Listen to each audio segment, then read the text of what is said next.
All right, we are live. It always takes a little bit longer than I thought to be able to stream via Zoom, but I wanted to share my screen today.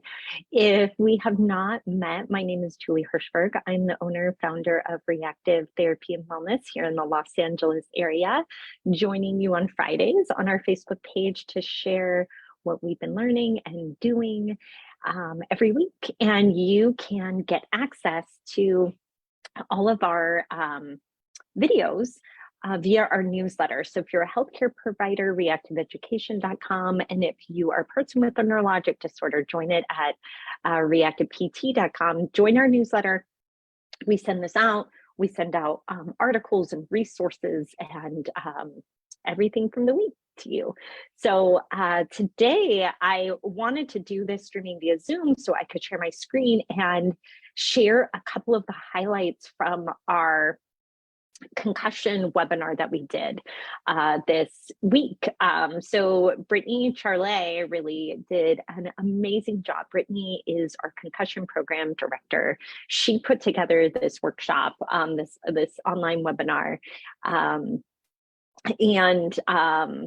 and it just really excited me. And there were a few parts that I especially loved and I wanted to share with you. So just a couple highlights, because you can get the whole webinar for free. So you can still sign up. If you go to our website, reactivept.com/workshops, you can get the recording, the handouts, and the resources that we shared.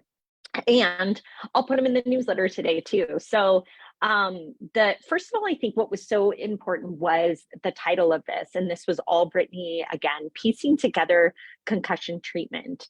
And I think what is really important here is that a lot of times when we're working with people who have persistent post-concussive symptoms, many people have been to many providers. So they've been to a physical therapist and a vestibular therapist and somebody for their neck and a chiropractor and a neuro-optometrist and an endocrinologist, a neurologist, an occupational therapist, a psychologist. They've been to many providers. And you know what? This is not just post-concussion.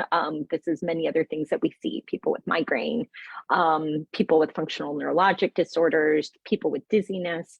The list goes on for more of these complex conditions.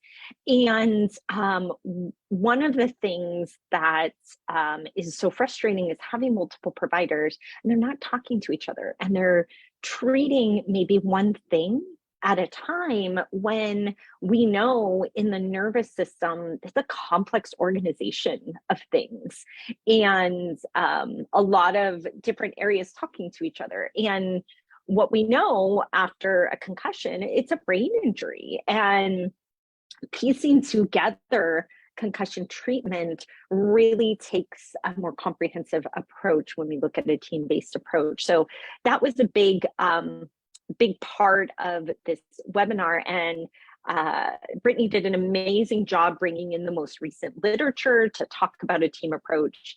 But she had these really lovely visuals that I really like. So she said, think of your brain as a puzzle, and all the pieces are there, but they need to be rearranged in a cohesive manner to produce an image. And if you've ever worked on a puzzle, I haven't ever really worked on a puzzle very much by myself. It's so helpful and more efficient to work on the image from multiple angles at once and by multiple people. So, you know, this person, if it's a scene, right, this person takes the lake, this person takes all of the trees, and so on. And usually kind of from the outside in, putting together those puzzle pieces. And if we think of your brain puzzle, doesn't get pieced together very well in isolation. So the sensory system interacts with the motor system, interacts with the autonomic. Those things don't really isolate out very much. The visual system doesn't really isolate out from the rest of our systems. And so you can treat them individually and you can get a little bit better for sure. But it's hard to bring it all together at once. So I love that she said this, your brain doesn't get pieced together in isolation, and consider that you're actually having to complete the puzzle outdoors while the wind is there and loud noises and all of the other things, very, very common for what we see in a person post-concussion. So that is why an integrated multidisciplinary team is the best current practice for recovering from a concussion, whether that's acute or chronic. I think that's really, really important. So the other thing that I really wanted to highlight is our pie chart. So this is another thing that Brittany brought into the webinar. We talk about our pie chart a lot, and we talk about it in many different disorders. But this is literally how those puzzle pieces come together from multiple angles. So as I mentioned, the sensory system, so this up here, interacts really closely with our motor system and cognition and autonomic and all of our physical joints, and particularly when it comes to post-concussion, cervical spine is a really big part of that as well. It interacts really closely with the limbic system and psychosocial as well. So these pieces of the pie are things, and in this particular slide, Brittany shared about persistent post-concussion symptoms and the pathophysiology and what we understand from the literature of the different areas that can be impacted by a concussion. And it's a lot, right? So all of these systems can be impacted, and treating just one alone really doesn't get at all of the issues. So treating them in an integrated way kind of gets down to the underlying brain issue that comes with concussion and many other disorders. So for example, in our Brain Bites group, actually, last night we've been talking about complex dizziness. Brain Bites is a mentoring and learning group for PTs and OTs. And last night, somebody brought a case, really complex dizziness. And once we started really talking about it and diving in, it was really clear, well, this is not just one thing. This is multiple things. There's neck involvement. There's sensory involvement, vestibular, otolith, sensory integration, visual, all involved. Motor control of the body and the neck involved. This was causing a lot of brain fog. The person was feeling anxious about these symptoms, understandably, and a lot of autonomic symptoms too, low heart rate variability, and so on.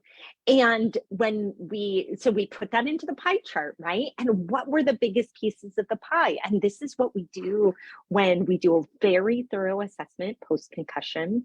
We can bring that into treatment, and we assess those areas that have been shown in the literature to potentially be impacted post-concussion. So the sensory systems, not just vestibular, but sensory processing, and the integration of multi-sensory systems. So visual, vestibular, somatosensory, all really big integration that can go awry post-concussion. We want to assess and treat motor control. So muscle activation, reaction times, movement patterns, dual tasks, postural stability and balance. Cognitive, this is why I'm so thankful that we have neuropsychology, rehab psychology on our team to be able to assess this, because we know in brain injury that there's mechanical impacts that can affect the frontal lobe and changes in attention and concentration. So assessing these and then treating them at the same time, because these affect the sensory system, these affect motor control. And what we do in our integrated program is actually bring that all together at the same time. So the neuropsychologist will bring, this is what I'm finding cognition wise. This is what I'm finding about the brain fog. How are we going to incorporate that into their movement and their exercise tolerance or their vestibular rehab? Lifestyle and psychosocial, autonomic, so testing heart rate variability, looking at orthostatics, active sand tests, for example. And then we can't leave out the actual physical impairments for sure. So specifically in the cervical spine, upper cervical spine, that might be leading to headache. Maybe there's hypermobility and cranial cervical instability as well. So these are all areas that we would test out and bring into treatment when somebody has persistent post-concussion symptoms. So you can see this is a puzzle, right? So each person's going to be a little different. There might be more sensory needs in one person as you test those out, and that becomes a bigger piece of the pie that you treat. There might be more autonomic needs in another person, and so that becomes a bigger piece of the pie that you would treat. But often it's all of them, and you really hone in, and this is where I think the person guides the way. What is the biggest piece that they see as impacting their life? And they may find that they may say, you know what, it's this autonomic, I'm feeling so faint when I go to stand, or I'm passing out and things like that. So so very important to listen to the person, hear what is their biggest piece of the pie. That might be very well where you start, and then do a very thorough assessment of all these pieces together to see how they interact, because that also brings you to that center, right? That center where it all comes together, so that you're not just chasing a symptom, but getting to the underlying cause. And that is truly, so this is truly what we see drives tremendous improvement in people post-concussion, as well as many other disorders. And we see having a framework like this is very, very helpful in complex cases, like persistent post-concussion symptoms, like functional neurologic disorders, like CRPS, like dystonia. Having a framework as a therapist to help you not chase symptoms, but get to the underlying issue is so important, so that you can then systematically go through assessment and treatment. So this is what we teach in our and consistently talk about and practice in our Brain Bites community, which, by the way, is opening soon. The waitlist is open. You can join that at reactiveeducation.com. But we're also doing a free webinar coming up for healthcare providers on functional neurologic disorders, where we're going to talk about this framework and what it is for functional neurologic disorders. So that's coming up next month too, September 13th. It's free, so I invite you to join us. And yes, we do a lot of webinars and workshops. Do you know why? Because I really care about this, and I really care about the world knowing and understanding and having the tools. So the healthcare world knowing, understanding, having the tools to treat and help anybody that walks in their door. Right now, there's not enough accessible resources for people with some of these more complex conditions.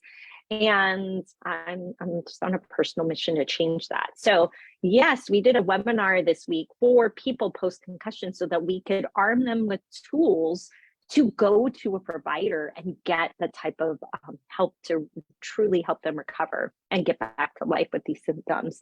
And yes, next month we're doing a workshop for healthcare providers on functional neurologic disorders, because we get asked about it all the time.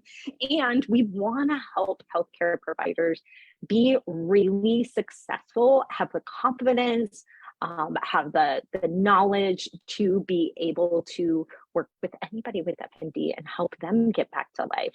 So our workshop's coming up next month. If you are a healthcare provider, I highly recommend it. You can go to reactiveeducation.com to sign up for that workshop, and also get on our list for Brain Bites if you're looking for mentoring in this population. So I just want to thank you so much for joining me today. I love our community so much and love spreading the word about these disorders. So thank you and have a great weekend.